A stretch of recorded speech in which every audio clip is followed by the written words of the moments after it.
নানান গুঞ্জন আর গুজবকে সত্যে পরিণত করে নেদারল্যান্ড চলে গেলেন ডাক, টেলিযোগ ও তথ্য প্রযুক্তি মন্ত্রণালয় সম্পর্কিত প্রধান উপদেষ্টার বিশেষ সহকারী ফয়েজ আহমেদ তৈয়ব। দেশের বিমানবন্দরে যাত্রী আসা যাওয়ার সাথে সংশ্লিষ্ট একটি গোয়েন্দা সংস্থার উচ্চ পর্যায়ের সূত্র নিশ্চিত করেছে, 14 ফেব্রুয়ারি সকাল 9টা 55 এমিরেটস এয়ারলাইন্সের ফ্লাইট EK583 এর যাত্রী হয়ে দেশ ছাড়েন ফয়েজ। তার চূড়ান্ত গন্তব্যস্থল নেদারল্যান্ডস। বাংলাদেশ ত্যাগের সময় ফয়েজ তার নেদারল্যান্ডসের পাসপোর্ট ব্যবহার করেছেন।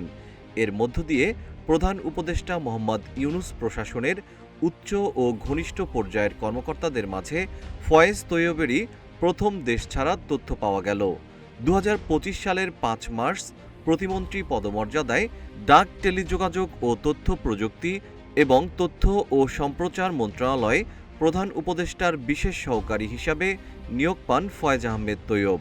12 ফেব্রুয়ারি ত্রয়োদশ জাতীয় সংসদ নির্বাচনের পর থেকেই ইউনূস সরকারের উপদেষ্টা এবং মন্ত্রী ও প্রতিমন্ত্রী পদমর্যাদায় বিভিন্ন কর্মকর্তাদের ভবিষ্যৎ নিয়ে বিভিন্ন মহলে আলোচনা চলছিল।